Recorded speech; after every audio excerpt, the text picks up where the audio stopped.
Olá, queridos amigos, queridas amigas, uma boa noite. É uma alegria muito grande estarmos aqui juntos para estudarmos o quinto livro do Evangelho Redivivo, é o livro de João, Estudo Interpretativo do Evangelho segundo João.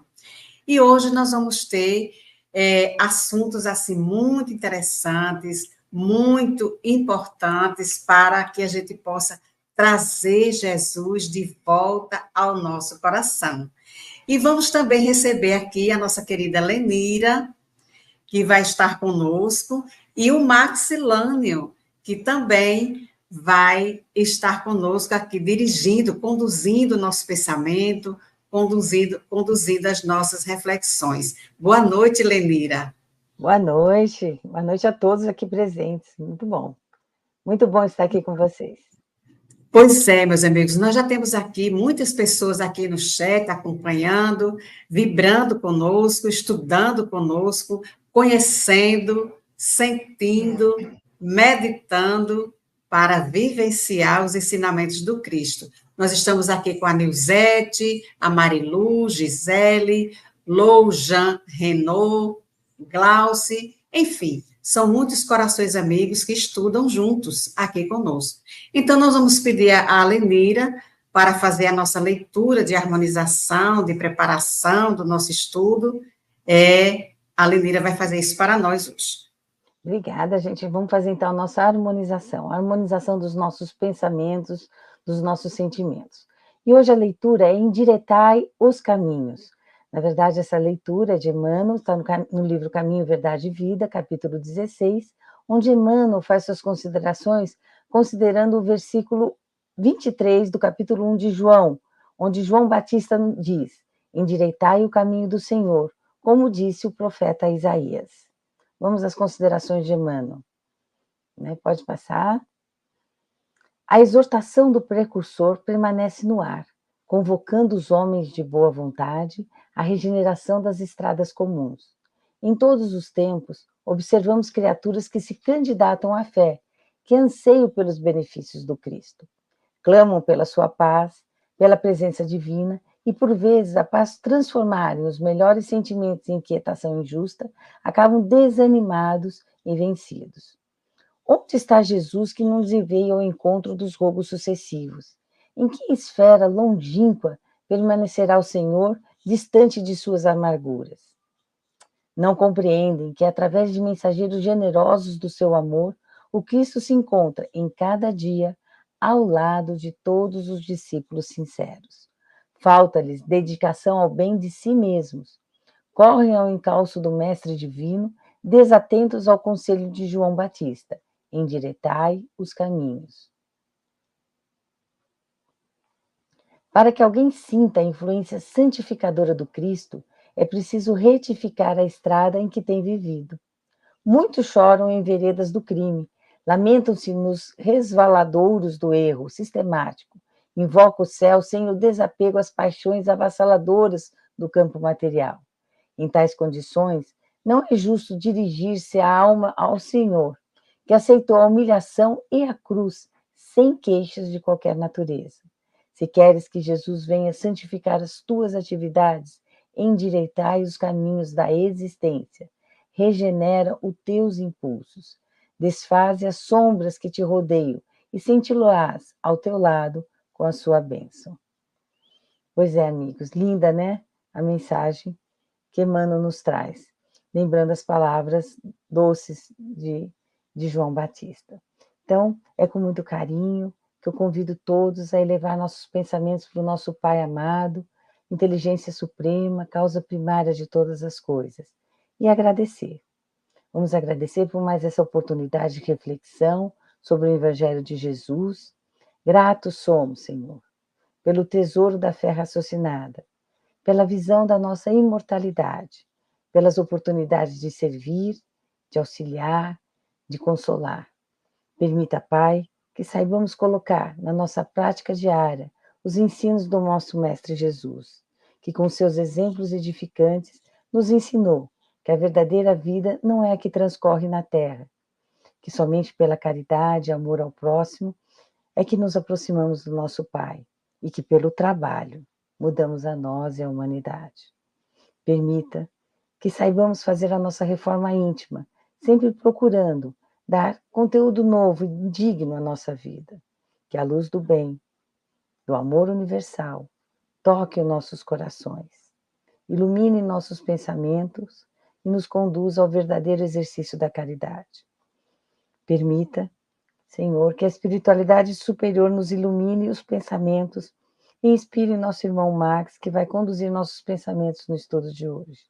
Assim é com alegria no coração que pedimos permissão para iniciarmos o estudo de hoje. Que assim seja. Bem, gratidão, Lenira, por essa prece linda que tocou o nosso coração. Muito obrigada. E aí nós vamos chamar o Max Silânio, que vai estar conosco aqui neste momento. Bem-vindo, Max. Olá, pessoal, Marluce, Lenira, sejamos todos nós muito bem-vindos a este movimento tão grandioso de conhecer um pouco melhor esse Evangelho, para meditar mais ainda sobre ele e finalmente sentir para que vivamos, né? Que esse seja o nosso propósito. Exato, Max. E aí nós estamos aqui, iniciando praticamente o estudo do Evangelho segundo João. É o livro 5 da coleção Evangelho Redivivo. E nós vamos, então, hoje, dar continuidade a essa parte 1, que é o ministério de Jesus e o anúncio da nova economia. Nós estamos na semana inaugural e também vamos falar da primeira Páscoa. E hoje o nosso tema é o tema 3, o testemunho de João Batista e os primeiros discípulos. Isso está em João, no capítulo 1, os versículos 19 a 51. E Max vai conduzir o nosso estudo, conduzir o nosso pensamento, e aí, após um momento que ele vai falar para nós, a gente pode ir perguntando, tirando as dúvidas, porque hoje o estudo vai ser muito importante e muito esclarecedor para todos nós. Max, Lânio, é com você, meu querido. Muito obrigado, Marluce. Vamos, então, ao nosso trabalho, né? Vamos apresentar esse roteiro para que nós não nos percamos em nossas próprias cogitações e nos prendamos ao nosso material de estudo. Então, o tema 3, ele, na verdade, é composto por 3 partes que nós vamos estudar. O testemunho de João, tem também o batismo de Jesus entre os dois, e, por fim, vamos falar dos primeiros discípulos, né? Como nós agora ouvimos, esse estudo está na parte 1 do livro de João, que é o ministério de Jesus e o anúncio da nova economia. E tem a semana inaugural e a primeira Páscoa, que se inclui nesse tópico. Bom, o tema 3, que é objeto do nosso interesse nesse momento, fala, como dissemos, o testemunho de João, no caso o Batista, e os primeiros discípulos, e isso vai de versículo 1, de 19 a 51, são os versículos que nós estudaremos nesse capítulo 1. Bom, vamos tomar a liberdade, como sempre pedimos, para poder lermos na íntegra a passagem, para que possamos, com o conhecimento de causa, fazer as interpretações possíveis nesse momento evolutivo de nossas vidas. Este tema, nós vamos falar um pouquinho dele geral. Este tema apresenta 3 ordens de ideias, sendo a primeira o desenvolvimento em 10 versículos, que nós vamos falar, que é exatamente esse processo do batismo, e indica as respostas de João aos membros do clero judaico de Jerusalém, que o interrogam a respeito da pregação e do batismo que ele vinha realizando publicamente. Ele começou a chamar a atenção das pessoas daquela época, sobretudo dos doutores da lei, dos que tinham o controle, e isso fez com que uma comitiva fosse procurá-lo para interrogá-lo, como foi dito.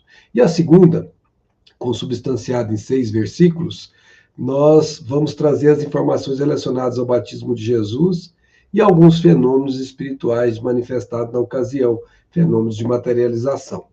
E na terceira parte e última que nós vamos estudar, nós teremos 17 versículos objeto desse trabalho, e o evangelista vai transmitir os esclarecimentos sobre a organização inicial do colégio apostolar.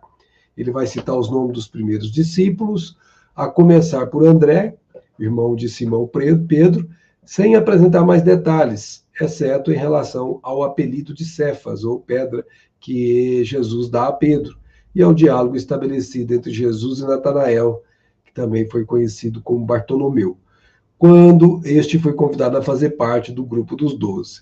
Então, aqui nós temos algumas ênfases que nós vamos dar nesse processo desses 3 estudos. Então, resumindo, nós vamos estudar cada um desses. Testemunho de João Batista, batismo de Jesus e os primeiros discípulos. Então, vamos ao primeiro, que vamos correr do versículo 19 ao 28, testemunho de João Batista. E aí, como dissemos, vamos fazer a leitura na íntegra. Este foi o testemunho de João, quando os judeus enviaram de Jerusalém sacerdotes e levitas para o interrogarem. Quem és tu? Ele confessou e não negou. Confessou, eu não sou o Cristo. Perguntaram-lhe, quem és, então? És tu Elias? Ele disse, não o sou. És o profeta? Ele respondeu, não. Disseram-lhe então, quem és, para darmos uma resposta aos que nos enviaram? Que dizes de ti mesmo? Disse ele, eu sou a voz que clama no deserto. Endireitai o caminho do Senhor, como disse o profeta Isaías. Alguns dos enviados eram fariseus. Perguntaram-lhe ainda, e por que batizas, se não és o Cristo, nem Elias, nem o profeta? João lhes respondeu, eu batizo com água. No meio de vós está alguém que não conheceis, aquele que vem depois de mim, do qual não sou digno de desatar a correia da sandália. Isso se passava em Betânia, do outro lado do Jordão, onde João batizava. Bom, o texto, gente, é claro que nós estamos analisando, ele traz 2 importantes assuntos principalmente, né? Que a gente pode destacar assim de imediato. Primeiro, a convicção que João Batista tem da sua própria missão. Ele jamais assumiu para si a missão que seria própria de Jesus. E ele tinha claramente tanto a dele como a de Jesus. E como ele vai dizer no texto, que as pessoas ainda não conheciam até aquele momento.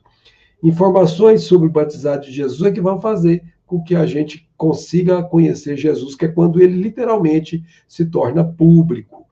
Tais assuntos encontram-se mais detalhados nos evangelhos sinóticos, né? Nos 3 evangelhos, o Mateus, o Marcos e o Lucas, que nós já tivemos a oportunidade de estudar neste curso de longa data que nós estamos exercendo.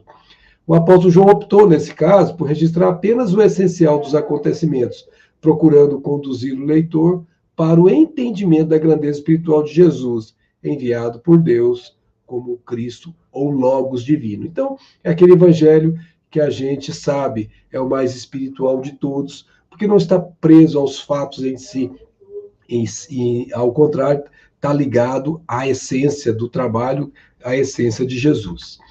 Bom, nós vimos lá no texto que João Batista foi interrogado por 3 tipos de responsáveis por seitas ou por igrejas daquela época. Eram os sacerdotes, levitas, e nós vamos falar dos fariseus também. Sacerdotes e levitas dentro da igreja estabelecida, que era o Sinédrio, né? E nós vamos falar um pouquinho deles para entender por que esses 2 foram enviados para interrogar João. Porque à época de Jesus, nós sabíamos que existiam diversos grupos religiosos, entre judeus e não judeus, que foram denominados povos gentílicos ou gentios. Eram grupos muito fechados entre si, corporativistas, que desconfiavam de tudo e de todos. A gente pode ter um pouco mais de aprofundamento nisso, gente, olhando a introdução do Evangelho segundo o Espiritismo, que Allan Kardec nos ofereceu. Tem um estudo lá bastante completo, que nós convidamos as amigas e os amigos a revisitarem, porque seguramente já estiveram estudando esse tema. Então, nós estamos falando aqui de grupos que se desconfiavam entre si. Então, qualquer criatura nova que aparecesse chamava atenção nesse campo da desconfiança. Então, nesse cenário de desconfiança e intrigas, esse João Batista aparece. E devido às características da sua pregação, que ele era muito direto, ele era retumbante, ele não media as palavras em outras palavras, ele, na verdade, vocês vão se lembrar, ele vai ter a sua cabeça cortada um pedido de uma senhora, vamos chamar assim, em respeito a ela, e ele continuou inatacável. Ele não alterou o seu jeito de falar, mesmo diante da morte que estava presente, ele continuou sendo o mesmo como nós conhecemos. E o modo de vida dele era também atípico, né? Por quê? Porque ele passava a maior parte do tempo no deserto do que na cidade. E se alimentava com extrema frugalidade e trazia o corpo coberto com simples peles de ovelhas. Dizem que ele comia insetos, como gafanhoto, e mel silvestre, né? Então, uma alimentação que realmente muito frágil para a sustentação de um corpo. Tem que ter ajuda espiritual, no caso desse, para se sustentar. Pregava o batismo do arrependimento, então essa palavra arrependimento é fundamental nesse que precede Jesus, né? Ele antecipa e fala do arrependimento para preparar essas criaturas para Jesus, atraindo inúmeros seguidores que fundaram uma seita religiosa em nome dele, e essa seita, gente, persistiu até o primeiro século da era cristã, e alguns dias podem ser um pouco mais. Mas voltando aqui ao arrependimento, vamos lembrar que Jesus irá afirmar depois que não tinha vindo para justos, mas para os pecadores. Mas não qualquer pecador, os pecadores arrependidos. Eram exatamente esses que João estava, vamos dizer assim, preparando para que se encontrassem com Jesus, encontrando-se consigo mesmos. Bom, a movimentação que João provocou chamou, como dissemos, a atenção das autoridades religiosas. E, por isso, enviaram representantes para interrogá-lo. Assim como mais tarde Jesus também o seria. Todo aquele que se destacava, gente, naquela época, em termos da religião, era com certeza levado a efeito esse movimento de indagações. E se fosse perigoso, na visão deles, para o status quo estabelecido de suas religiões, eram às vezes eliminados, literalmente. Nós não temos dúvida disso quando eliminaram, ou pensaram eliminar Jesus, quando o assassinaram naquela cruz infamante. O texto evangélico, gente, indica que os interrogadores representavam 3 tipos diferentes de religiosos, que foram constituídos pelos sacerdotes, também conhecido na pronúncia original como Corém, eu não sei a pronúncia correta, os levitas, que a gente sabe que são uma espécie de sacerdotes também, e os fariseus, que era um grupo à parte que nós vamos tratar deles. No primeiro instante agora, nós vamos tratar dos sacerdotes, levitas, foram os primeiros perguntadores, depois é que apareceram os fariseus, e vamos ver o que significam essas representações ou autoridades religiosas daquela época. Então, esse sacerdote, na verdade, eles eram ministros investidos de autoridade. Quem tinha essa posição tinha autoridade, é como se fosse um ministro, então não era uma posição qualquer, uma posição de relevância. Às vezes, denotam ministros de Estado, assistente responsável junto ao rei. Então, o termo sacerdote é mais abrangente, né? A gente tem que lembrar que no campo da igreja, no campo do sinédrio, tem uma especificação mais contida. Com frequência, os ministros do santuário são denominados sacerdotes levíticos. Olha como são as coisas. O levita, aqui também, vai ser chamado de sacerdote, porque esse sacerdote aqui colocou um adjetivo, sacerdote levítico, porquanto o sentido da palavra corém, ou ministro, sacerdote, exige qualidades descritivas. Um ministro devidamente autorizado para oficiar perante uma divindade em favor de um povo e tomar parte em outros ritos é denominado sacerdote. Então, nós temos sacerdotes nos dias de hoje, por exemplo, na Igreja Católica, que se colocam como representantes do povo para com Deus, que a gente entende que seria uma coisa muito, muito séria, né, do ponto de vista das responsabilidades. Então, esse sujeito, essa pessoa que se propõe a isso, coloca-se com um peso nas suas costas imenso. A função essencial a seu cargo era a de mediador, então, entre Deus e o homem, o que nos parece desnecessário quando nós sabemos o que queremos, quando sabemos de onde viemos, para onde vamos e que relação nós temos com o nosso Pai Celestial. Mas e os levitas? Quem eram eles? Os levitas eram também sacerdotes, como dissemos, mas tem uma distinção. Eles eram descendentes de Levi, daí porque o nome Levitas, cujo filho Araão deu origem à tribo de Israel. Então tem toda a história do Velho Testamento aqui, na formação desse povo. Por tradição histórica, instituída desde a época de Moisés, os homens descendentes da tribo de Levi deviam tomar conta do santuário. Olha a responsabilidade. Também denominado tabernáculo ou tenda da congregação, que era um local considerado sagrado, onde ocorria reunião entre Deus e o povo judeu.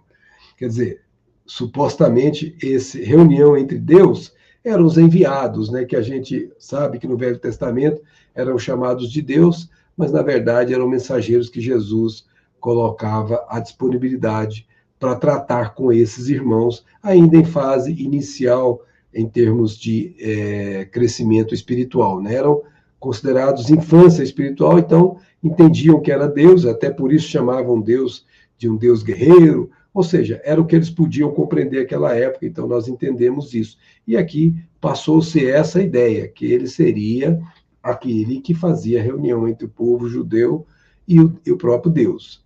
E tem mais, gente. Nesse santuário estavam guardados a Arca da Aliança, que continha os 10 mandamentos, e os outros objetos sagrados. Nós sabemos que eles se perderam, né? Nós não temos mais, ou pelo menos até onde se tem notícia pública, nós não temos notícia de que essa arca ainda exista ou esteja em algum lugar acessível. Araão e seus filhos foram separados para o sacerdócio que se perpetuou na família. Então o processo é hierárquico, né? Passou de família a herança de um para outro, e eles assumiram a hierarquia da posição, e essa hierarquia permaneceu na herança dos seus descendentes. E tinha uma responsabilidade tremenda. Cuidar do santuário era atribuição muito honrosa. E olha quem eram levitas, Moisés e Arão. Então você tem personalidades de destaque na história do Velho Testamento, na condição de levitas. Então a gente sabe que essa responsabilidade é enorme. Bom, vamos voltar a João Batista, porque ele tinha convicção, como nós comentamos brevemente no início da missão dele. Ele, na verdade, tinha plena convicção de que ele não era o Messias, ele sabia disso intimamente. Mas ainda assim, gente, tinha os seus discípulos, alguns que defendiam essa ideia. É muito perigoso quando a criatura tem seguidor, porque o seguidor quer endeusá-lo, né? E ele acaba se tornando alguém que, na visão dos outros que o seguem, que ele não é, na verdade. Então, é uma situação perigosa, e nós temos muita gente que necessita de formar esses ídolos para poder se apoiarem nas suas necessidades íntimas. E João, com certeza, naquela época, estabeleceu uma posição tão elevada diante daqueles que com ele transitavam nesse processo, que ele, obviamente, representava alguém que eles gostariam que fosse o próprio Jesus, o enviado. Batista afirma também que ele não era a reencarnação de Elias ou de outro profeta, até porque, como nos ensina Allan Kardec, não existia na época um bom entendimento a respeito do assunto, confundindo-se os significados de reencarnação com ressurreição. Hoje, com a doutrina espírita, nós sabemos que ele foi a reencarnação de Elias, porque o próprio Jesus revela isso publicamente quando fala disso em uma conversa com os nossos discípulos, né? Depois os nossos queridos representantes de Jesus. Ele diz textualmente, né, que ele era e nós não o reconhecemos. Ele era Elias. Mas, como dissemos aqui, ele não tinha condição de saber disso, porque, mesmo que seja ele Elias, seja uma personalidade elevada, o conhecimento, a compreensão daquilo que se chama vidas sucessivas ou existências sucessivas, não era claro para eles, ainda que eles tivessem noções. Porém, não era, vamos dizer assim, desdobrado, não era muito claro. Por isso que Allan Kardec faz questão de destacar isso lá no Evangelho segundo o Espiritismo, quando ele diz assim: a reencarnação fazia parte dos dogmas dos judeus, mas era sob o nome de ressurreição. Somente os saduceus, que era uma daquelas personalidades religiosas, daquelas autoridades, daquelas seitas, eles não pensavam que, aliás, eles pensavam que tudo acabava com a morte, como até hoje nós temos, entre aspas, muitos saduceus aqui na Terra. Não acreditavam nisso, não acreditavam na reencarnação, não acreditavam na vida após a morte. A ideia dos judeus sobre esse ponto, como sobre muitos outros, não era claramente definidas. Por quê? Porque só tinham noções vagas e incompletas acerca da alma e da sua ligação com o corpo. Gente, aqui é bom a gente parar e pensar. Nós também, antes de Kardec trazer a reencarnação de forma que seja compreendida pela razão, nós também tínhamos muita dificuldade antes de chegada do Espiritismo com Allan Kardec, através dos benfeitores espirituais, de compreender isso.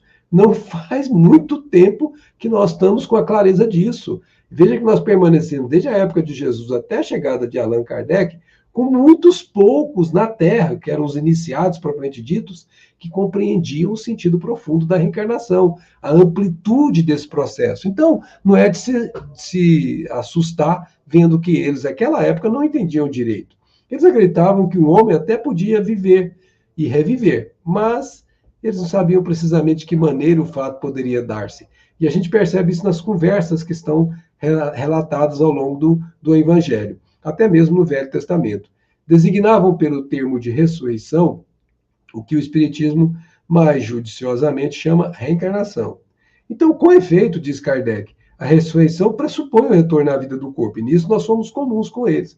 Só que eles pressupõem a vida do espírito no corpo que já não serve, está inservível. O que a ciência demonstra ser materialmente impossível, sobretudo quando os elementos desse corpo já se acham desde muito tempo dispersos e absorvidos. Nós sabemos que há a desagregação natural da matéria e, como diz o ditado, né, do pó vieste, para o pó voltarás. Esse corpo é do pó que ele veio e volta para o pó. Então, quer dizer, não é possível a gente entender de forma racional que um espírito possa voltar para o mesmo corpo que ele usou na antecedente reencarnação. E não eram só eles, os egípcios também, pelo menos aquilo que se propagava externamente, acreditavam. Tanto é que guardavam os corpos de maneira muito bem cuidada para que, supostamente, o espírito pudesse utilizar esse corpo novamente. Então, havia muitas dúvidas, mesmo numa cultura egípcia que tinha muito conhecimento espiritual que hoje, quando a gente acessa, a gente fica impressionado. Sobretudo entre os iniciados. Quando era público, quando era para o povo de uma maneira geral, eles não se preocupavam muito não, mas quando era entre os iniciados, esses conhecimentos eram mais elaborados, mais conduzidos. Então, eles tinham também essa noção, mas no mesmo corpo, a gente sabe, é impossível. Você vai analisar isso, é impossível, sobretudo quando os materiais que formavam aquele corpo já foram dispersos. Por isso diz Kardec, a reencarnação é, na verdade, a volta da alma, do espírito, à vida corpórea, como eles acreditavam, mas nem outro corpo, novamente formado para ele, e que não tem nada a ver com o antigo. Por quê? Porque é formado por nova matéria, sob novos pais, sobre nova descendência, sobre nova genética, enfim, completamente diferente, ainda que o espírito seja o mesmo. Então, as predisposições e as tendências podem até ser observadas, mas o corpo não vai dizer nada de quem é que está atrás daquele corpo, ou quem é que está vestindo aquele corpo. Bom, feito isso, a respeito dele, João Batista afirma, e isso é muito importante, porque ele vai buscar lá em Isaías. Ele categoriza-se de maneira inequívoca. Ele era chamado a voz que clama no deserto, renascendo para endireitar o caminho do Senhor. Ou seja, ele era o precursor, ele vinha abrir aquilo que a gente chama de picada, né, para poder Jesus passar por aquele campo já preparado, aquele campo já melhorado, para que então a mensagem de Jesus, que era superior, pudesse então ser trazida com mais efetividade.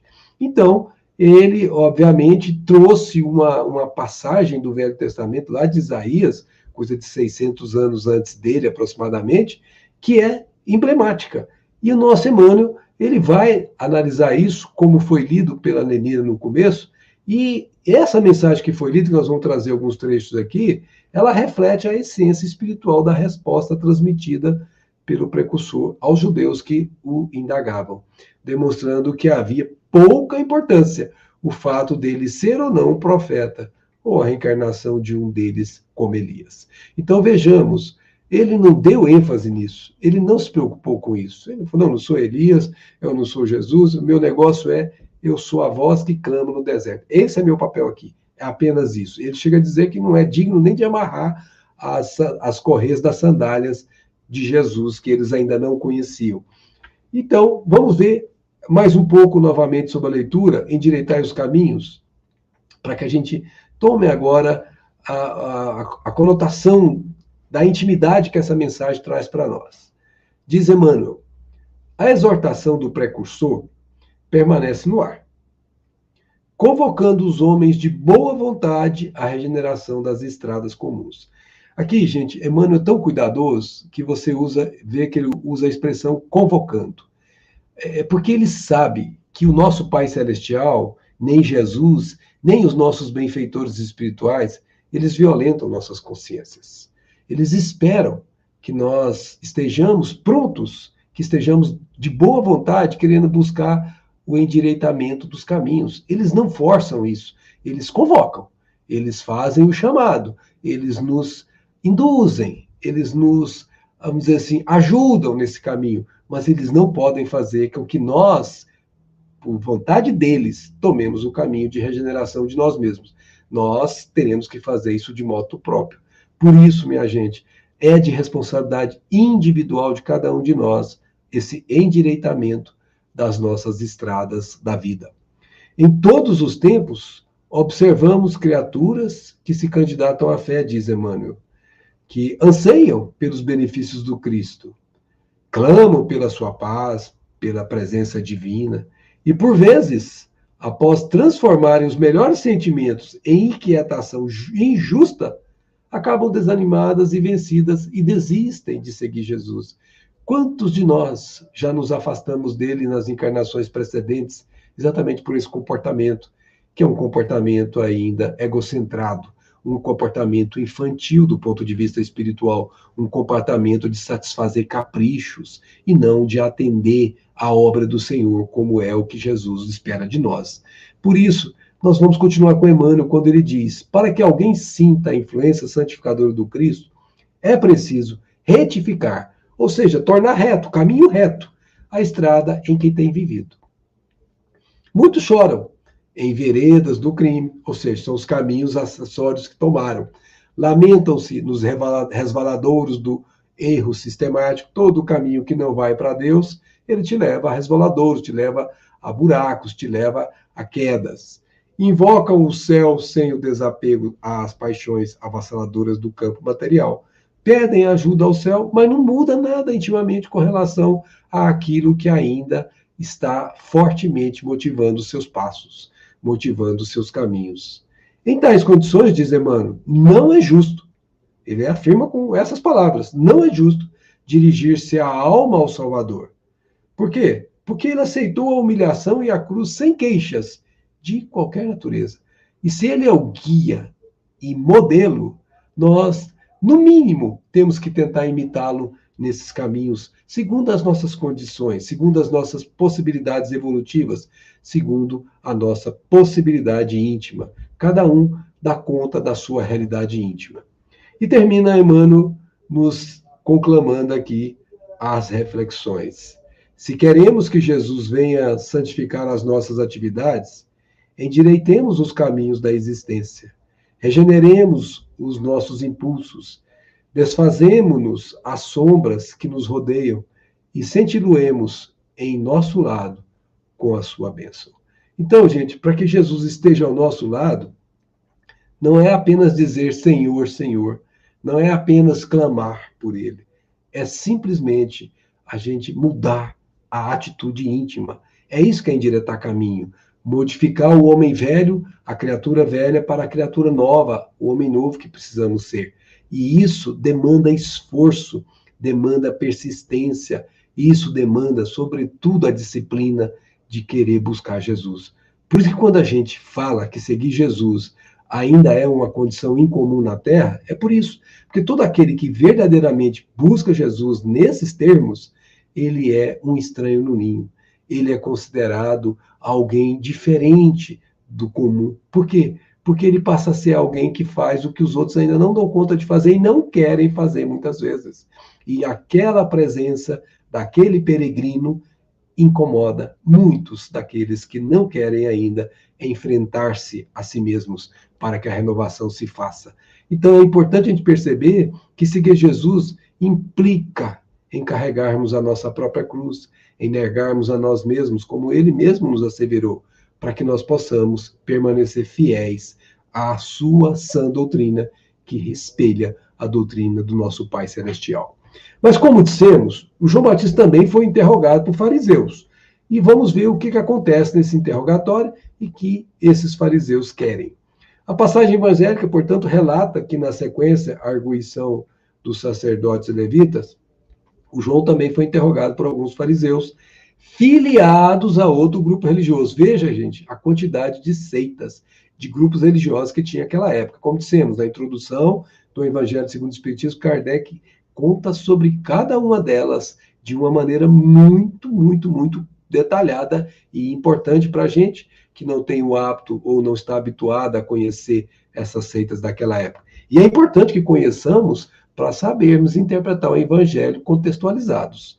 Talvez os fariseus, fossem mais esclarecidos que os demais, mas, gente, eles tinham uma característica muito marcante.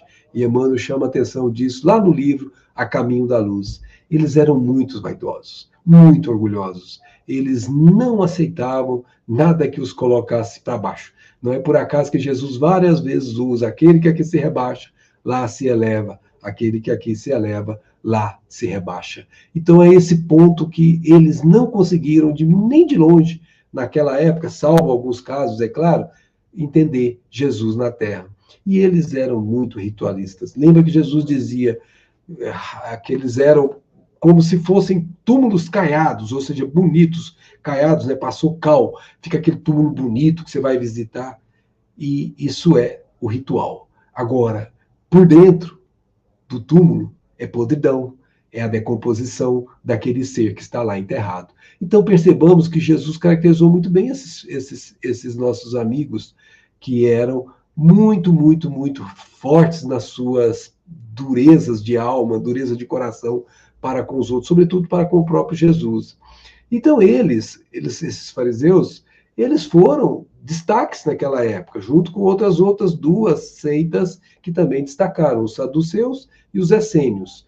E os essênios, nós sabemos que, apesar de Jesus não ter vivido com eles, como algumas pessoas gostariam que assim fosse, eles tinham muita semelhança no entendimento que Jesus tinha, não obstante, tinham diferenças significativas que, em oportuna situação, nós poderemos tratar. Essa seita, os fariseus, ela era a mais segura da religião judia, portanto, ela era muito respeitada, porque era como se fosse a guardiã de Moisés, da arca, dessa coisa toda. Eles eram muito, muito, vamos dizer assim, firmes nessas suas convicções, e tão firmes que até matar. Eles matavam para poder fazer com que permanecesse a sua condição de sustentação dessas crenças. E eles sustentavam a doutrina da predestinação, que eles consideravam em harmonia com o livre-arbítrio. Eles acreditavam na imortalidade da alma também, como nós, na ressurreição do corpo, nós esclarecemos a diferença com a reencarnação, e na existência do espírito. Então, vejam que há muita coisa em comum com o Evangelho de Jesus e, obviamente, com o Espiritismo. Eles acreditavam nas recompensas e castigos, que Kardec destaca isso maravilhosamente bem no livro Céu e Inferno, e eles acreditavam na vida futura, nos castigos da vida futura, nas recompensas da vida futura, que Kardec reserva, inclusive, a última parte do livro dos Espíritos, para tratar exatamente desse assunto. Vejam que o conhecimento não era, em termos da sua essência, muito distante do que hoje nós temos, mas era a forma de interpretar alguns deles que afetavam essa compreensão. Era a forma de viver que praticamente não existia, que era apenas túmulos caiados, como nós já reforçamos. Eles acreditavam também que a alma dos ímpios ou dos maus eram lançados na prisão eterna, o que, aliás, a Igreja Católica assimilou, enquanto a dos justos reviveriam. Agora, não dizem como reviveriam. A religião consistia na prática dos atos externos, como já dissemos, em prejuízo das disposições do coração. Então, eram duros de coração, não obstante, fiéis seguidores daqueles rituais que eles consideravam inatacáveis.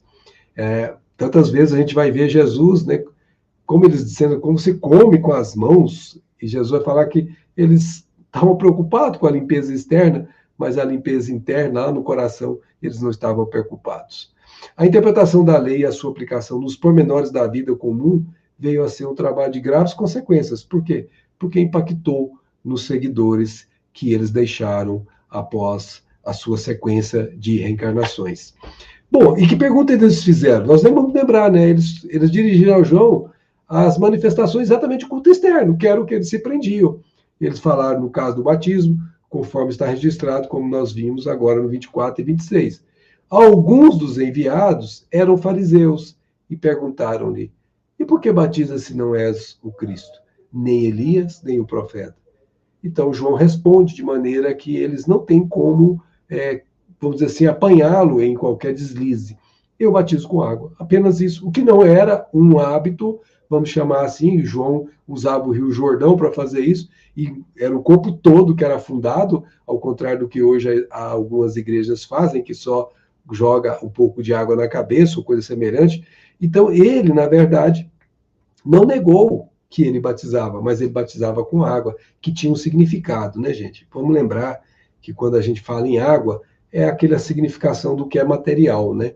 Quando a gente fala em fogo, é aquela significação do que é espiritual. Nós vamos falar um pouquinho mais disso, porque nós vamos falar dessas iniciações ritualísticas que eram muito comuns naquela época. Gente, acredite, 2000 anos se passaram, e é muito comum até os dias de hoje, inclusive, me perdoem, entre alguns espíritas, ou que se dizem como tal, porque a gente não entende. Uma vez que você conhece o espiritismo, você sabe que isso aí é externo, é aparente, não tem necessidade.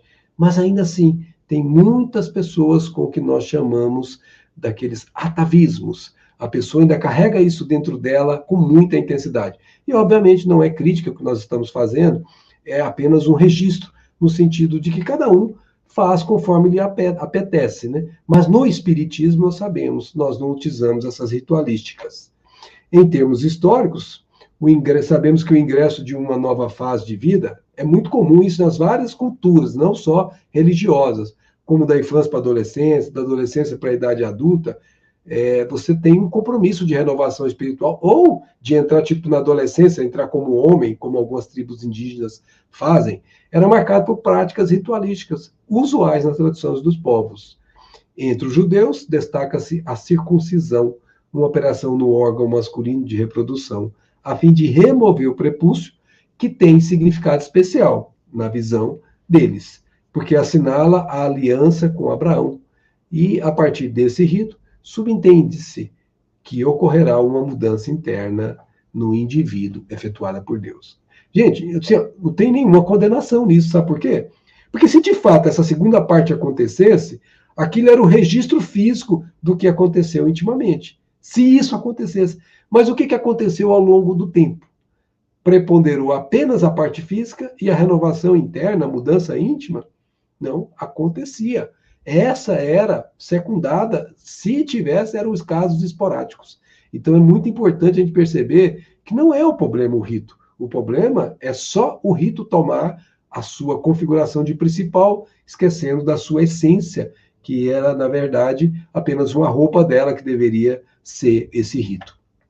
Para os fariseus, que eram os cultores rituais por excelência, como dissemos, estava evidente que para João Batista poder batizar, ele só poderia fazê-lo se estivesse investido de alguma autoridade. Autoridade dadas por eles, é claro. Ou ele seria o Cristo, o Messias aguardado, ou um dos profetas. João Batista, porém, não se detém no assunto de ter ou não autoridade para batizar. Apenas lhes responde que batizava com água. Isso é muito importante. O João pregava a iniciação de uma vida nova, pela imersão do iniciado nas águas do Rio Jordão.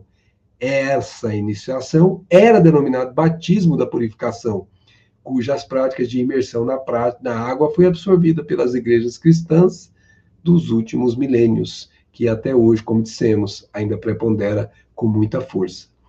Veja, gente, João Batista vai chegar um determinado momento que ele vai dizer: arrependei-vos, que este é o enviado de Deus, referindo-se a Jesus. Quando ele fazia essa ritualística, era a ritualística muito mais para chamar a atenção, porque, na verdade, quando ele falava arrependei-vos, ele estava convidando você a ser batizado, era esperando que você entendesse que a modificação tinha que ser íntima, que o batismo era externo. João tinha uma clareza sobre isso, não obstante, algumas pessoas não captaram isso e continuam fazendo o externo como preponderante. Bom, feito isso, vamos agora para o nosso outro item, que é o 29 a 34, que é o batismo do próprio Jesus, né? Veja que no dia seguinte, conta o nosso João Evangelista, ele vê Jesus aproximar-se dele e diz: Eis o Cordeiro de Deus que tira o pecado do mundo. Dele é que eu disse: depois de mim vem um homem que passou adiante de mim, porque existia antes de mim. Eu não o conhecia, mas para que ele fosse manifestado a Israel, vim batizar com água. E João deu testemunho dizendo: vi o Espírito descer como uma pomba vinda do céu e permanecer sobre ele. Eu não o conhecia, mas aquele que me enviou para batizar com água disse-me: aquele sobre quem vires o Espírito descer e permanecer é o que batiza com o Espírito Santo. Eu vi e dou testemunho que ele é o eleito de Deus. Emmanuel tem uma separação entre eleito e entre espírito perfeito, ou espírito que se desenvolveu. Eleito é aquele que não teve a movimentação de passar pelas provações, de ter que se submeter a esse processo de pureza, de limpeza. Ele já estava perfeito, ele já era eleito, ele não tem possibilidade de falhar, ele passou por outro estágio, vamos dizer assim, além desse que nós estamos referindo. E esse Senhor, Jesus, era um desses eleitos. Ele não pode se comparar a nenhum outro, porque ele é o eleito. E o eleito é algo, dentro desse conhecimento que Emmanuel nos trouxe, que está acima, supra a qualquer outros que estejam com ele, carregando o trabalho em suas mãos. E é importante aqui que você observe, que nós nos observemos aqui de forma geral, ele diz assim: depois de mim vem um homem que passou adiante de mim, porque existia antes de mim. Como assim? Se você olhar lá, segundo as Escrituras, quem nasceu primeiro nesta encarnação foi João, não foi Jesus. Jesus nasceu depois dele. Se você perceber isso, ele não está se referindo aqui a essa encarnação atual. Ele está se referindo a espírito. Jesus era muito mais velho do que João. Tanto é que Jesus irá dizer: entre os nascidos de mulher, este é o maior.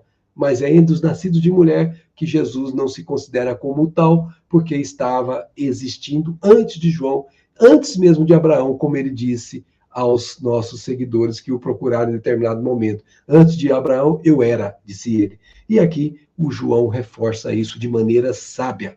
E veja que os sinais foram dados pelo mundo espiritual, que reforçava quem era Jesus na Terra. O enviado estava declarado de forma inequívoca. Bom, rituais e apego aos símbolos, como nós falamos. Vamos falar um pouquinho mais disso. Porque a questão dos rituais, inclusive o adotado por João Batista, no batismo por ele titulado, é algo que ainda continua enraizado na cultura religiosa, tanto do Oriente como aqui do Ocidente. O problema não é o símbolo em si, como dissemos. O símbolo é tranquilo, mas o apego que se dá ao símbolo a ponto de impor obstáculos à capacidade pensante e reflexiva do ser humano, mantendo esse ser humano prisioneiro às representações materiais, a maioria sem sentido, enquanto os ensinos espirituais são relegados a plano secundário. Aqui que é o perigo, gente. Não é problema. Eu tenho um santinho em casa. Não tem problema. Você está sabendo que o santinho não é aquele objeto que você está ali. Você está sabendo que a santidade dele é o espírito que está simbolizado por aquele símbolo que é um santinho ali, por exemplo. Não é esse o ponto. O ponto é você se apegar ao santinho, segurar no santinho e falar: eu não vou a lugar nenhum sem ele, porque sem ele eu não sou ninguém. Aí você realmente fez a inversão da compreensão. Você coloca o que é o papel, o que é o objeto, como se fosse a prioridade naquilo que é secundário, que é até desnecessário. Então nós temos que lembrar que a essência é o espírito. E na nossa leitura, no nosso estudo no Evangelho Redivivo, nós trabalhamos sempre nessa linha de estudar o espírito da letra e não a letra, que muitas vezes também é símbolo. Para os religiosos e o povo judaico, existia a necessidade da aplicação de rituais. Então, era da época deles, como existe até hoje em certas igrejas. Nesse sentido, João Batista utilizou o rito de batizar com a imersão na água. No caso, é a imersão do crente, ou daquela pessoa que o buscava na água do Rio Jordão. Batismo que era considerado o símbolo de purificação da alma. O próprio Jesus, como consta nos versículos, submeteu-se ao ritual do batismo, pois em sua missão messiânica, ele não contrariou as tradições históricas culturais. Ele disse que não vinha destruir a lei, mas cumpri-la. Contudo, jamais perdeu a oportunidade de destacar o significado espiritual do simbolismo. Várias vezes Jesus nos ensina sobre isso. Reportava-se aos profetas do Antigo Testamento, ou pregava por meio de parábolas. Para quê? para esclarecer a cada um de nós devidamente os que o buscavam, os que o escutavam.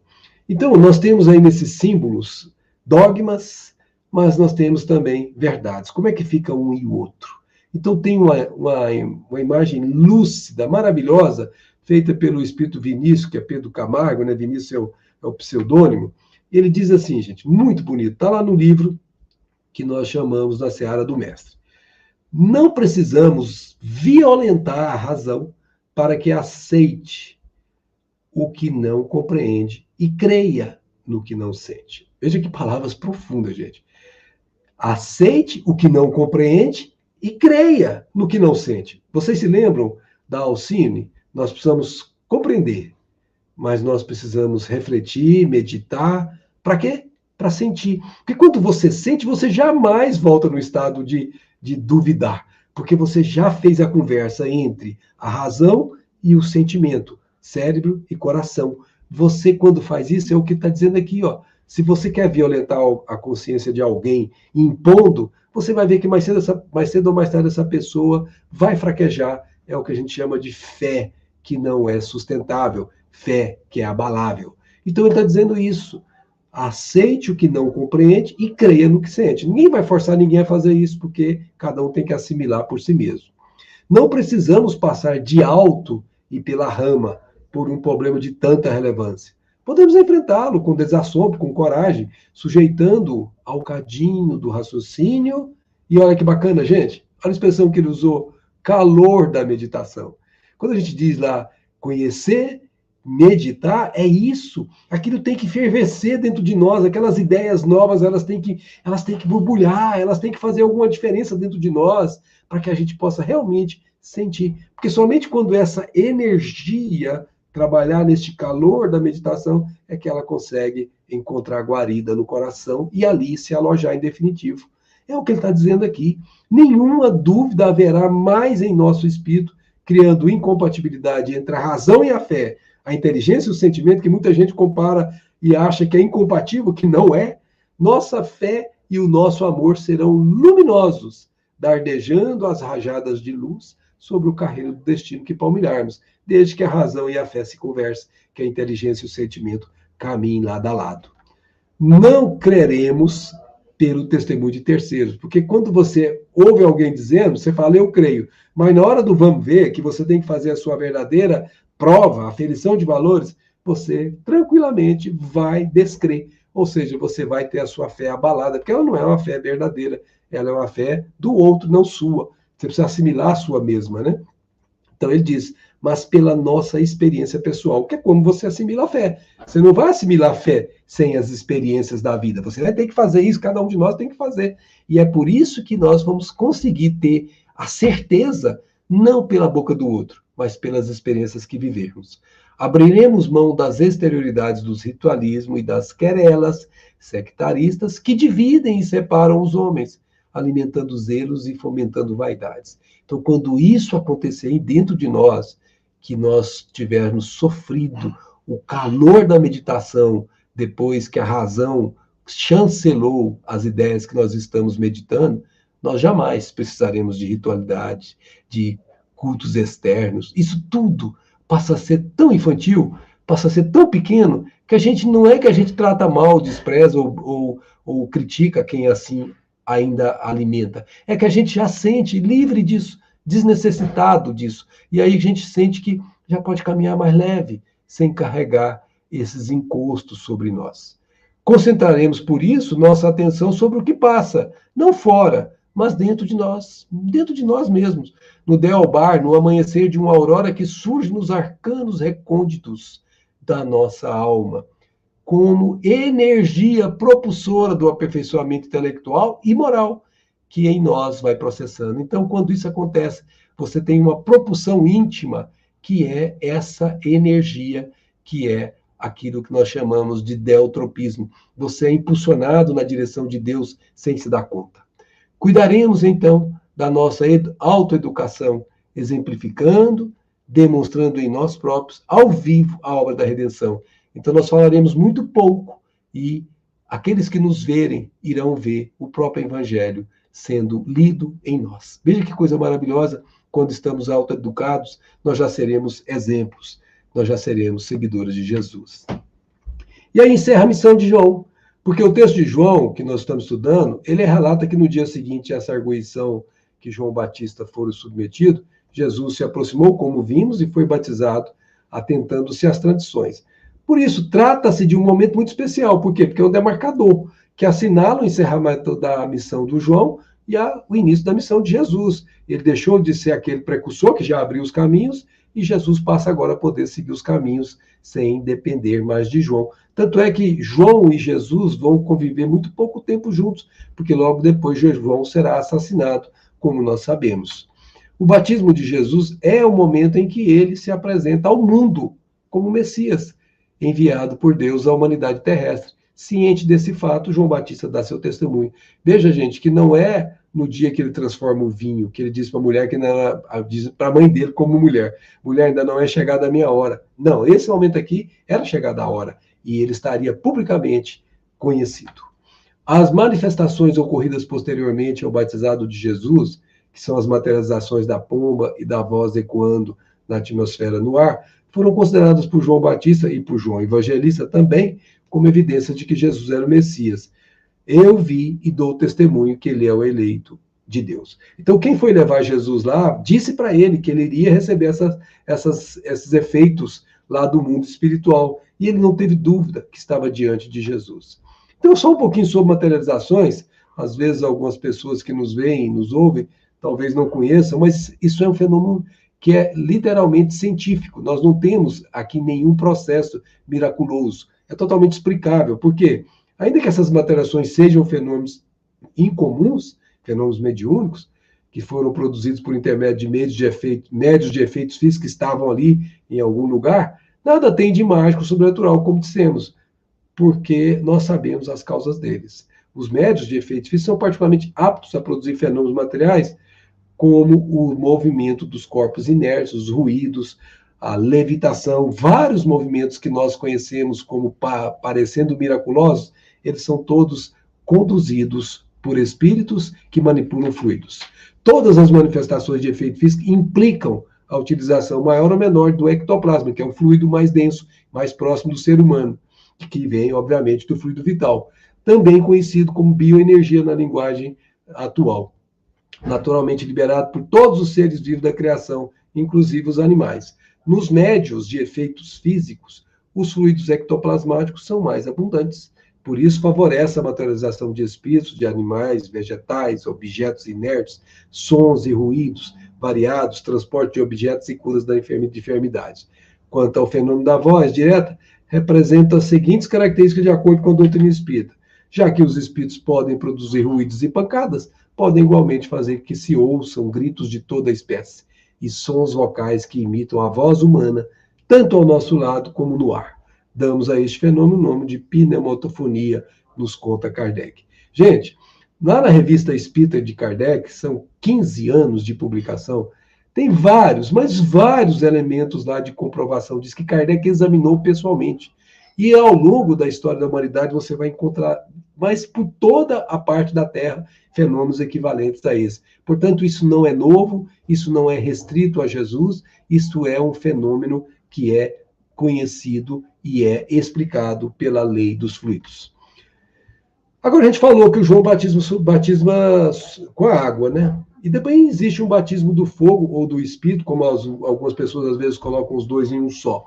O nosso Vinícius, que acabamos de falar com ele, ele vai dizer assim, João Batista, aliás, antes dele, nós vamos dizer que João Batista também anuncia que o batismo realizado por João era por meio da água, que simbolicamente significava lavar a alma das impurezas. Mas que Jesus batizaria com o Espírito Santo, ou pelo fogo, segundo algumas tradições neotestamentais, que é o batismo de natureza divina, pois propicia condições ao espírito imortal de reajustar-se às leis divinas pelo cumprimento das determinações da lei de causa e efeito, como esclarece o nosso Vinícius agora. Então aqui, gente, é importante perceber, Jesus não veio para nos batizar com água, isso é material, ele veio nos batizar com fogo, ou com o Espírito Santo na linguagem de algumas traduções. E isso é a depuração que nós fazemos em nós mesmos, fogo depura. Assim, diz o Vinícius, o batismo de fogo, a que se reporta o profeta dos desertos, consuma-se na luta incruenta, nas provas e nas expiações que resultam da encarnação. Então, quando a gente nasce com contas a pagar, né? Nasce com movimentos a adquirir, conquistas evolutivas a conseguir. Tudo isso exige provas, exige esforços. A alma que enverga a libreza da carne, ou seja, que se reencarna, é lançada na liça, ou seja, é lançada ao trabalho.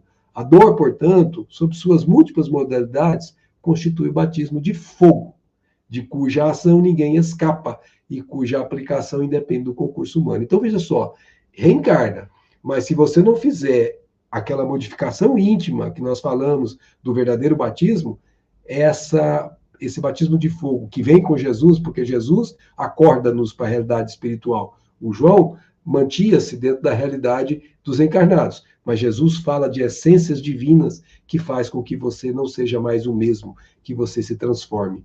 E isso é o que a gente chama de trabalho que o mundo de fora não vê, que é a modificação íntima de cada um de nós. Vem de cima, atua como lei natural, que é atingido indistintamente os grandes e os pequenos, os sábios e os cientes, os poderosos e os humildes, os ricos e os pobres, os crentes e os descrentes. Ou seja, todo mundo é atingido por esse batismo. Agora, o batismo do Espírito, na verdade, se refere ao homem que, esclarecido pelas luzes do Evangelho, se renova diariamente, esforçando-se para vivenciar o bem, independentemente das circunstâncias. Aqui, gente, presta atenção.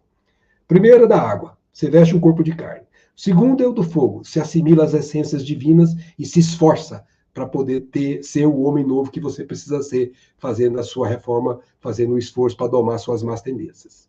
Agora, o terceiro é o que Jesus falou, o meu jugo é suave e o meu fardo é leve. Quando você faz isso de moto próprio, quando você faz isso querendo alcançar o Pai Celestial pelos caminhos de Jesus, você está no batismo do Espírito, que é manso, que é suave, que não te cobra sofrimento, quer apenas que você aproxime-se do Pai com suavidade. O batismo de Jesus não é o da água. O da água é o batismo terreno, inócuo, inoperante, ineficaz, conforme atestam os fatos. O batismo de Jesus é, como disse o precursor, o do fogo e o do Espírito, representando, respectivamente, a lei e a graça, ou seja, a justiça e a misericórdia divina. Tais são os batismos do céu, eficazes e positivos. Por isso, realmente transformam, convertem e redimem as almas. Jesus diz que não veio para justos, mas para pecadores, arrependidos. E, por fim, os primeiros discípulos. No dia seguinte, João se achava lá de novo com 2 de seus discípulos. Ao ver Jesus que passava, disse, eis o Cordeiro de Deus. Os 2 discípulos ouviram-no falar e seguiram Jesus.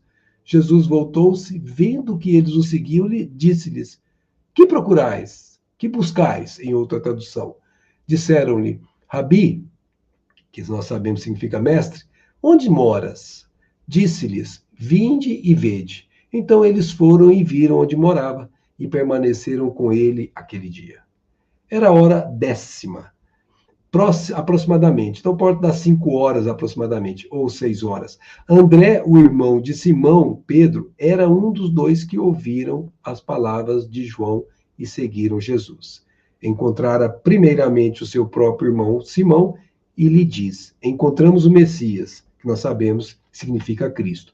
Ele o conduziu a Jesus, fitando-o, e disse-lhe Jesus, tu és Simão, o filho de João, chamar-te-ás Cefas, pedra. No dia seguinte, Jesus resolveu partir para a Galiléia e encontrou Filipe. Jesus lhe disse, segue-me. Filipe era de Betsaida, a cidade de André e de Pedro. Filipe encontrou Natanael e lhe disse, encontramos aquele de quem escreveram Moisés, na lei e os profetas, Jesus, filho de José de Nazaré. Perguntou-lhe Natanael, de Nazaré pode sair algo de bom? Filipe lhe disse, vem e vê. Jesus viu Natanael vindo até ele e disse a seu respeito, eis verdadeiramente um israelita em quem não há fraude. Natanael, portanto, era autêntico, né, gente? Natanael lhe disse, de onde me conheces? Respondeu-lhe Jesus, antes que Filipe te chamasse, eu te vi quando estava sob a figueira. Então Natanael exclamou, Rabi, tu és o Filho de Deus, tu és o Rei de Israel. Jesus lhe respondeu, preste atenção nisso, Crês só porque te disse? Eu te vi sob a figueira?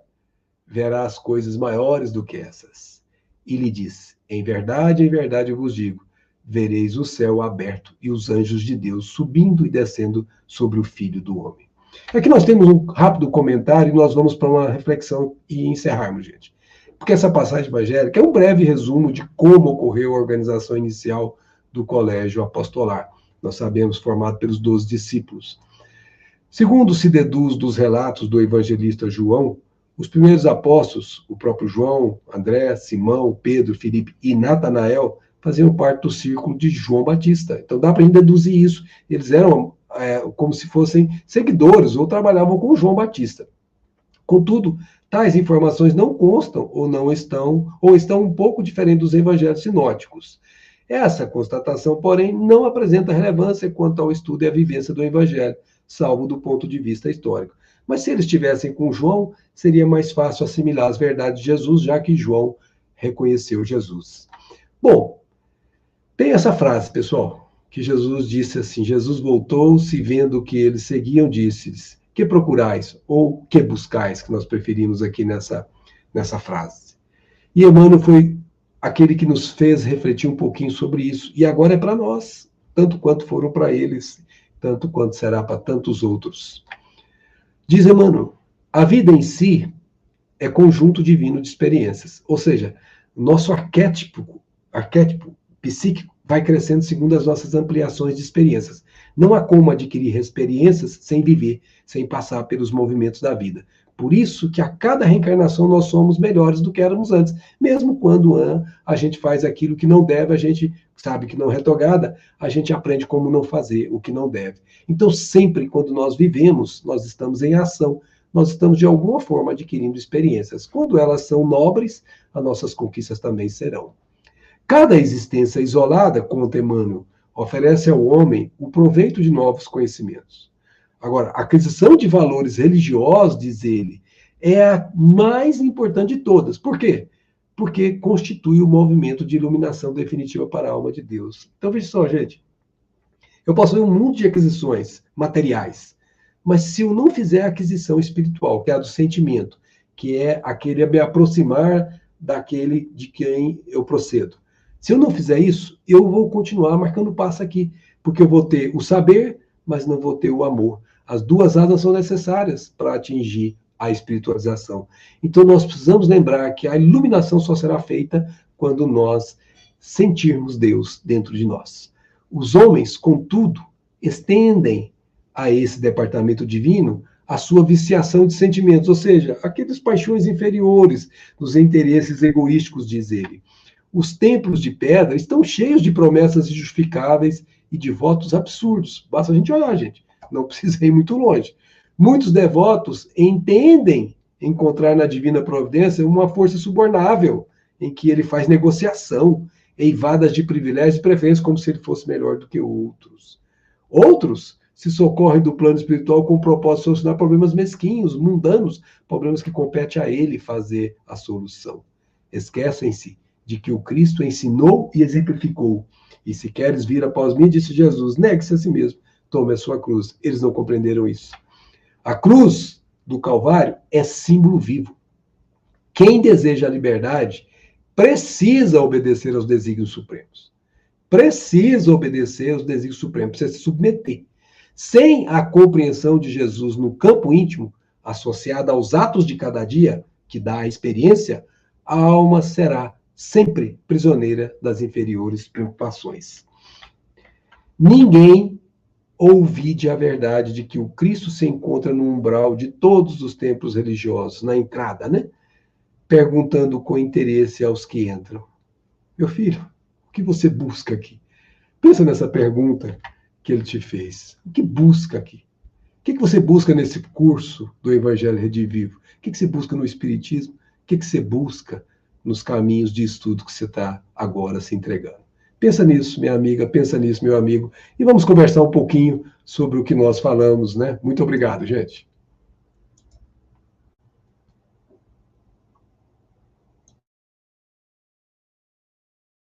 Gratidão ao querido Max pelos esclarecimentos. As pessoas estão aqui comentando que gostaram, algumas colocações importantes, mas muito excelente, Max. Nós agradecemos assim as suas contribuições, seus comentários, e também chamamos aqui a nossa querida Lenira, se ainda estiver por aqui, o Hélio Blume, para, junto conosco, respondermos, tirar as dúvidas, e a Marlene Taques agradecendo ao Max, Lânio, explanação maravilhosa. Enfim, meus amigos, foram momentos assim de muita reflexão, né, sobre o Evangelho de João, sobre João Batista, esse que veio abrindo os caminhos. E Max Lânio deixou uma pergunta interessante para a gente responder: que buscais? Né, diante de tudo que a gente já viu, já sabe, ao longo desses 2000 anos. Mas vamos, então, abrir aqui para algumas questões que foram suscitadas aqui no chat. Pedir aí aos meninos da técnica para colocar aqui para nós. A Marlene Tax, ela fala assim. Alguém pode ler para nós e responder, comentar? O melhor caminho... Eu posso ler. Sim. O melhor caminho é o reto, sem atalhos que facilitam que nos percamos. Na verdade, o caminho do bem, né? Esse é o melhor caminho. O caminho onde a gente tenha a certeza, tenha clareza do que é certo, do que é errado, a distinção entre o bem e o mal. Atalhos, essa dúvida que muitas vezes a gente fica entre o material e o espiritual, né? Que nos divide, na verdade, esses atalhos complicam o nosso caminho, né? Tornam ele muito mais longo, muito mais ardiloso, né? E a gente acaba se enganando a nós mesmos, né?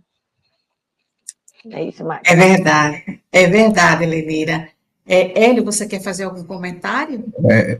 Porque, na verdade, o melhor caminho é o Cristo mesmo, né? Então, muitas vezes a gente estaciona, a gente desvia, procura conciliar com outros caminhos e a gente se dá conta que ele é o caminho. Então, bem dito pela dona Marlene e para as nossas reflexões aí.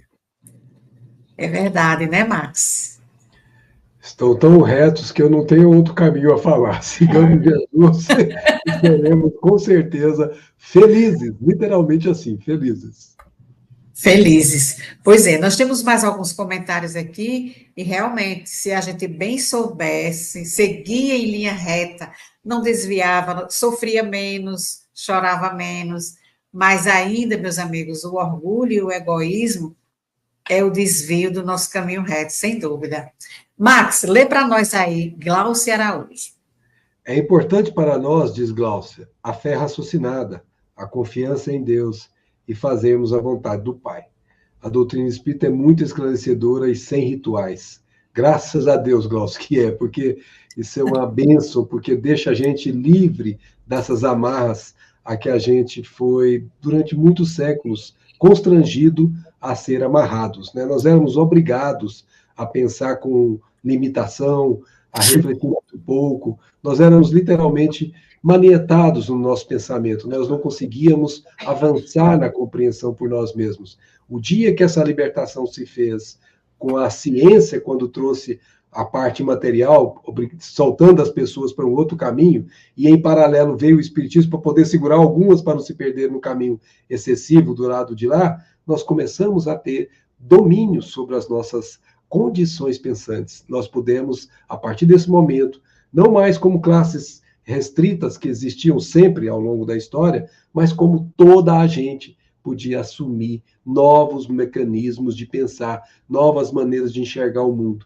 E aí conseguir encontrar a paz íntima nas respostas que a vida ia fornecendo. Mas acontece que nem todas as perguntas que fazíamos, elas eram respondidas pelas condições de conhecimento ou pela pedagogia que o mundo oferecia. Foi necessário, então, vir esse espírito de verdade, personificado aqui pela doutrina espírita, e nos ensinou, literalmente, a pensar, a fazer perguntas reflexivas, a fazer aquela maêutica socrática que a gente tanto anseia nas perguntas e respostas, e que vai satisfazendo com segurança, não mais com dúvida, eu acho que é, porque o Max falou, mas eu acho que o que o João falou também é. Aí fica aquela pessoa, não, você tem o raciocínio chancela, ele bate o cara, meu filho, não tem dúvida, é exatamente isso. E aí, quando a pessoa chega a esse estágio que a doutrina espírita proporciona, ele tem o que a gente chama de fé raciocinada. Ele não crê, ele sabe. É muito maior do que crer. Porque crer você pode descrer, mas saber, nunca, quem sabe, deixa de saber. Está lá em você, tesouro que a traça não corrói.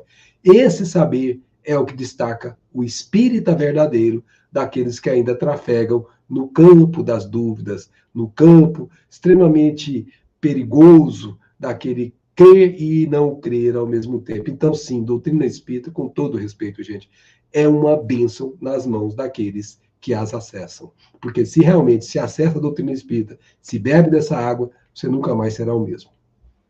É verdade, Max. E aí, Hélio, a gente, para crer, como o Max falou, né? É saber. Mas e a gente deve saber como? Precisamos estudar a doutrina espírita, Hélio? Com certeza, né? Nós temos esse princípio de conhecer, meditar, sentir, vivenciar. E o Marx colocou na sua exposição uma coisa muito interessante. E a gente tem que refletir muito, sempre no cunho íntimo, primeiro em nós nos avaliarmos, situarmos em relação àquilo que a gente comenta, depois estender isso para o próprio movimento espírita, porque de vez em quando a gente se pergunta por que há tanta evasão? Né? Então, quando a nossa mente começa a ser iluminada, a gente começa a entender, a gente começa a sentir que a gente tem uma responsabilidade. Como o Marx bem colocou, depois que você sente, depois que o seu sentimento é tocado, você não volta mais atrás. Então, nós temos que refletir muito nos tempos atuais. Muitos de nós nos queixamos de determinadas situações que nos são oferecidos, mas são elementos que Deus usa para nos convidar ao testemunho, e com certeza Jesus está lá vibrando, auxiliando-nos a nós construirmos um sistema de fé que tantas vezes nós edificamos em bases falsas e depois inventamos, né, em vários outros sistemas de fé, porque Paulo já dizia, vocês têm que cuidar muito, porque vocês estão ficando muito inteligentes, e vocês estão construindo sistema de fé e produzindo desculpa para vocês mesmos para depois abandoná-los. Então, a gente precisa refletir que a doutrina espírita, com todos os elementos que ela dá, ou pelas vias da filosofia, da ciência, ou da própria religião, ela nos dá elementos para nós verdadeiramente conseguirmos atender e entender todos os aspectos da fé raciocinada. E aí nós não vamos continuar sendo iguais, que é um dos grandes problemas da humanidade, porque há quanto tempo nós ouvimos isso? Né? Desde o tempo de João Batista, desde o tempo de Moisés, e aí nós precisamos, desta vez, né, conseguir fazer com que essa mensagem cristã faça a gente sentir o que já foi dito na noite de hoje, e a gente realmente passe a ser um servidor do Cristo. É verdade. Mais algum comentário, Lenira? Não, eu só lembrar que nós estamos num processo de aprendizagem. Então, apesar de intelectualmente a gente ter muitas certezas, né, clareza de muitas questões, na hora da gente vivenciar, ou seja, na hora da gente testemunhar, muitas vezes isso não ocorre. Por quê? Porque estamos num processo de aprendizagem. Então, é mais fácil falar do que normalmente se perceber dentro do processo. Então, se perceber egoísta, se perceber vaidoso, se perceber orgulhoso. E esse é o processo, né? Quer dizer, toda vez que eu busco me melhorar internamente, me conhecer, é que eu vou tendo as respostas para poder responder a Jesus. O que eu busco de fato? A nossa busca é essa nossa melhoria interior. E ela se dá devagarzinho, passo a passo. Então, a gente tem que ser amoroso com a gente mesmo. Entender que a gente está dando um passinho de cada vez. Talvez essa encarnação não vai... A gente sabe que essa encarnação só não será suficiente. Precisaremos de muitas outras para, de fato, elevarmos o nosso espírito, né? E nos aproximarmos do Pai, como a gente realmente deseja na nossa intimidade. É um caminho. E o caminho, como diz, Jesus é o caminho, a verdade e a vida, né? Então, a gente já conhece o caminho, né? E temos acesso à verdade. Agora, precisamos vivenciar isso, de fato. É verdade, meus amigos. os amigos espirituais, Kardec, tanto esforço para trazer, decodificar a mensagem, para a gente não ficar literalmente preso à letra, mas a gente passa ainda muito tempo preso, mas às vezes, meus amigos, também com um certo receio. Olha, é melhor eu não saber, porque se eu sei, o que é que eu devo fazer com o meu conhecimento? Porque muito se pedirá quem muito recebeu.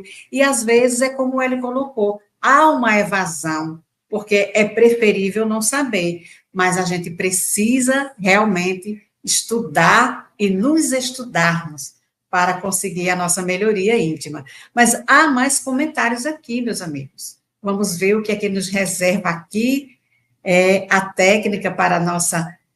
Hélio, você lê para nós, por favor? Os amigos espirituais estão aí para nos ajudar, mesmo com símbolos usados por irmãos. Mas face à necessidade, a vontade de mudar o íntimo e nossa moral. Então, Marx bem colocou, né, a questão e a importância da própria simbologia para tentar facilitar a compreensão dos ensinos de Jesus.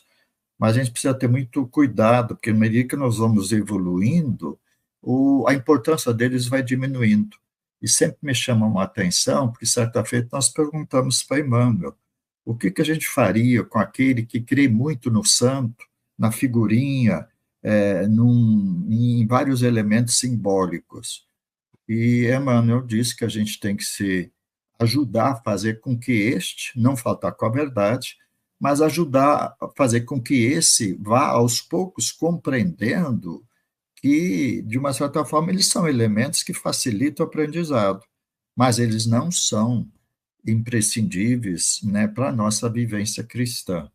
Então, nos dias atuais, a gente sofre um processo das pessoas procurarem acréscimos, e aí nós temos que ter cuidado, porque muitos estão colocando N simbologias, colocando nos centros espíritas cromoterapia e várias terapias que são extremamente válidas e necessárias para a medicina terrestre.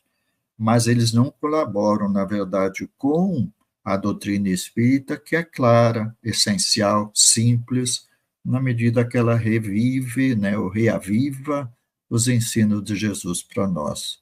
Então, precisamos vencer isso e ajudar a tantos que ainda creem e se sentem, né, de uma certa forma, imantados à simbologia, aos poucos se libertar com a vivência cristã. É verdade, Max. E aí, Max, você falou muito nas ritualísticas, né? Que os fariseus tinham, e isso aí realmente precisa rever, né? Precisamos. Então, o Hélio colocou bem a questão da evolução nesse processo, né? Porque a ritualística pode ter sido um meio, a gente não pode desprezar isso, pode ter sido útil para nós termos isso para podermos nos aferrar ao que é essencial. O problema foi que nesse caminho a gente se aferrou ao ritual e largou o que é o essencial. Então é como se fosse uma transição em que a criatura está muito presa aqui aos interesses da terra e se esquece que os verdadeiros interesses são do céu, simbolicamente falando. Então, assim, para a gente ter uma imagem, vamos pegar uma criancinha que ela começa a andar. A gente costuma ajudá-la, dando aqueles andadores. Alguns médicos acham que não é bom, né? Porque outros acham que pode. Então, o importante é o seguinte: eu pergunto à criancinha que aprendeu a andar, se ela está importando com o andador depois que ela saiba andar sozinha. Só se for para empurrar de carrinho, né? Como se fosse brincando, né? Porque o andador não tem mais nenhum significado para ela, uma vez que ela pode se locomover com as próprias pernas sozinha. E da mesma forma, são os símbolos, eles foram úteis num determinado passado, e nós os respeitamos como tais. Nós não temos nenhuma crítica contra eles, cada um segundo as suas necessidades. Mas aquele que já se sente capaz de largar esse andador para lá e seguir com os próprios passos na direção do caminho da verdade da vida, que faça, porque vai mais leve, vai desprovido de apetrechos, de aparatos, ele vai livre só com a alma. E aí ele cresce mais rápido, com certeza. É esse o movimento que a doutrina espírita nos ensina. Nós não precisamos disso mais, nós não precisamos de símbolos, de rituais, nós não precisamos de níveis hierárquicos no espiritismo, com todos aqueles sacerdotes. Não, isso é desnecessário. Nós precisamos, sim, de trabalhadores que tenham boa vontade, e cada um será enquadrado nas suas condições, segundo as suas capacidades, como disse Jesus na parábola dos talentos. Cada um receberá proporcional ao que está capaz para fazer. E não tem nada de equivocado nisso. Quem dá mais, quem tem mais tem que dar mais. Quem tem menos tem que dar menos. É da lei que seja assim, 5 denários ou 5 talentos para um, 2 para outro e 1 para outro, como disse Jesus, significando que cada um de nós está num patamar evolutivo compatível com nossas experiências sucessivamente arquivadas. Então é tudo natural que quem acessa esses níveis mais elevados, como disse agora há pouco alguém aqui no chat, tem mais responsabilidades, porque já está sob aquele movimento de dominar o conhecimento que outros ainda estão tateando. E esse, então, portanto, tem mais responsabilidade, como disseram vocês. É quem muito é dado, lógico, será pedido, como disse Jesus. Então é isso. Não temos problema com símbolos, não nos apegarmos a eles, sairmos dele. Cada um sabe o tamanho da sua condição de fazer isso. É verdade.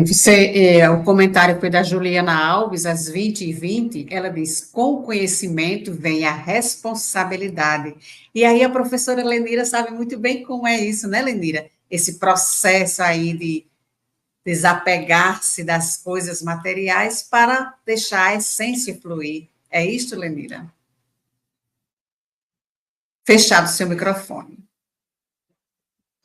Exatamente, esse processo, então, quanto mais a gente conhece, mais a gente vai se abrindo para os valores espirituais. A gente vai entendendo esse desenvolvimento de virtudes, das verdadeiras virtudes que nos aproximam, né? Desse espírito imortal que nós somos. Nos entendermos como espíritos imortais, nos faz perceber que a caminhada é longa e constante. Então, vai ajudando a gente a dar um passinho de cada vez. Então, esse conhecimento, com certeza, vai trazer responsabilidades, vai nos trazer desafios, provações maiores. E aí a gente tem que estar confiante, com a fé no Pai, sabendo que se a prova chega, é porque a gente está pronto. E a gente está pronto para testemunhar que nós entendemos a mensagem divina. Então, eu acho que é tomar consciência que nós somos espíritos imortais. Então, esse é muito importante nessa caminhada. É verdade, meus amigos. Nós estamos, assim, com muitos comentários aqui ainda, mas já estamos chegando pertinho do nosso final. Se ainda tiver algum selecionado aí, mas a gente lembra de todos os ensinamentos de Jesus, né? A mansuetude e a humildade de coração, e lembrando também que ele falou muito do exterior, mas a essência está dentro do nosso coração, por isso que ele diz, a boca fala do que está cheio o coração. Então, encher, plenificar o nosso coração de simplicidade, de solidariedade, de amorosidade, afetuosidade, é que o mundo está precisando. Então, olha aí, nós vamos partindo aqui para os nossos comentários finais. Espiritismo nos esclarece de forma límpida. Hélio agora não, Hélio, um momentinho só. Lenira, suas considerações finais, e depois o Hélio, o Maxilano. Exatamente, as considerações finais são exatamente o exercício da humildade, da mansuetude, né? dessa resignação, essa fé maior, na verdade, o perdão, a misericórdia, a gente ser pacificadores, na verdade, tudo que nos lembra quando Jesus fez o sermão das bem-aventuranças, que a gente possa exercitar todas aquelas virtudes que ele nos convidou, que ele nos convida, né, nesse processo de desenvolvimento. E essa é a mensagem que fica para a gente. Isso. Querido Max? Imaginemos-nos como um daqueles apóstolos que Jesus estava convidando. E imaginemos que estamos seguindo esse Senhor Jesus, e ele vira para você e pergunta: o que buscas? Se você está seguindo Jesus, pensa, o que você está buscando? Essa é uma resposta que a intimidade de cada um de nós irá fornecer. E as luzes do mais alto irão resplandecer dentro de nós. Muita paz a todas, muita paz a todos e muito obrigado pelo trabalho. Muito grata aos amigos, Hélio, com as suas considerações finais, e o Hélio vai fazer a prece final para todos nós. Eu fico pensando, e é muito forte o que buscais, e a gente precisa fazer isso, essa pergunta para a gente mesmo, e precisa responder, obviamente, não só fazer a pergunta, né? Porque nós, dependendo do que a gente busca, nós vamos encontrar caminhos, e esses caminhos podem não ser Jesus. Então, é importante que a gente reflita sobre isso. E a Lenira, ao falar na consciência, o Max também falou, nos aclara na mente as expressões de Paulo. Quando Paulo dizia, já naquela época, que todos nós tínhamos muita ciência destas coisas.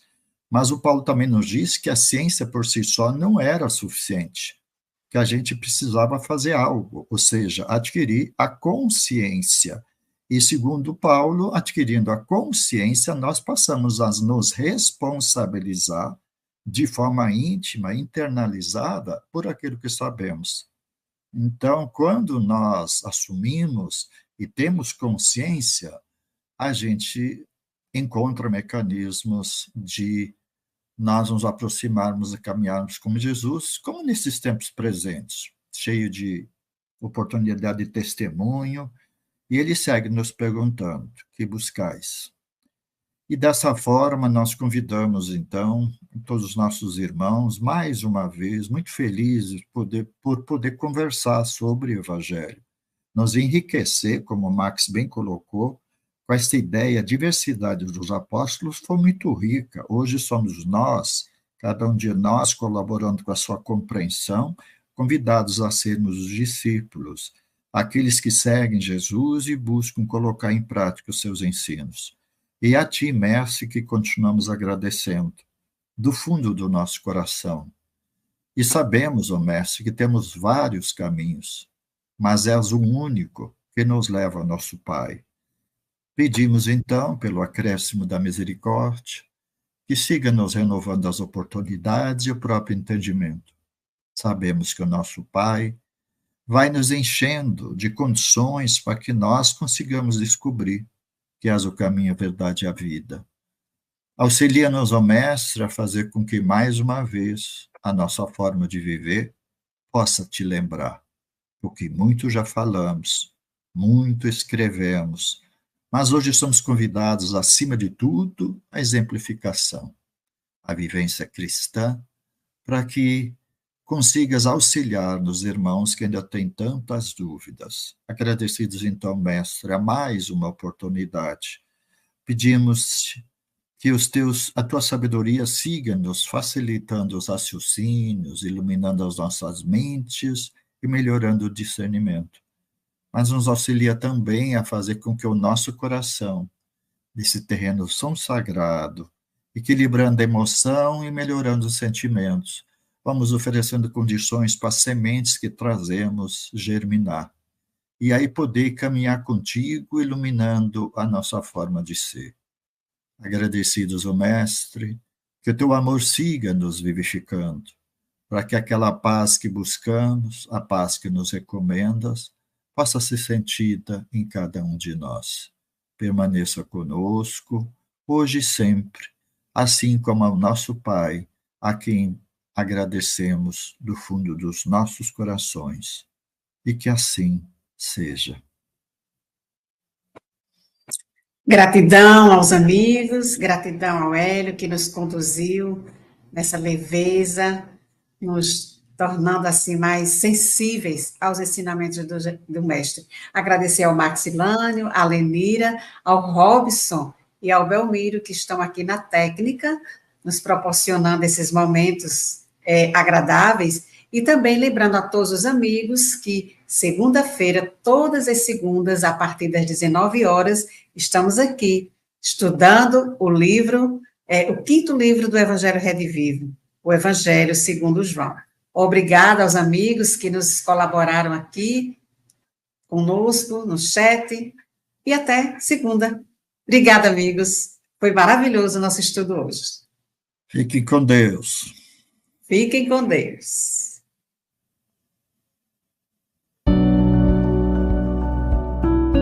Somos impulsionados e motivados por um bem maior. Por meio da caridade e da vivência do Evangelho do Cristo, chegamos onde chegamos. Conquistamos o que conquistamos. O nosso trabalho acolhe quem mais precisa, e independente da distância, nossos meios acessam lugares que antes pareciam inalcançáveis. A comunicação é chave em todos os setores de nossa sociedade, e ela muitas vezes nos permitiu abraçar quem precisava de atenção em momentos de dor e angústia. Esse trabalho é feito com muita dedicação por toda uma equipe profissional, preparada para produzir diversos tipos de conteúdos que alcançam o público. Já são mais de 4.000 conteúdos de qualidade disponibilizados gratuitamente em nossas plataformas, produzidos por comunicólogos, produtores audiovisuais, cenógrafos, editores, designers, programadores e técnicos de áudio. Toda essa estrutura só é possível graças a você, apoiador do nosso trabalho. E somos gratos por toda a sua doação até aqui. Mas este trabalho precisa continuar. Podemos acolher ainda mais pessoas e para continuar alcançando tantos corações, precisamos de você. Por isso, mais uma vez, contamos com seu apoio financeiro. Apenas com ele poderemos avançar ainda mais e continuar próximos de você. Trabalhamos pelo consolo, pelo esclarecimento e pela esperança.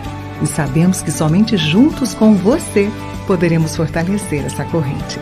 Apadrinhe a FEB TV. Estamos juntos com você através da FEB TV. Acesse doe.febtv.com.br e faça sua doação.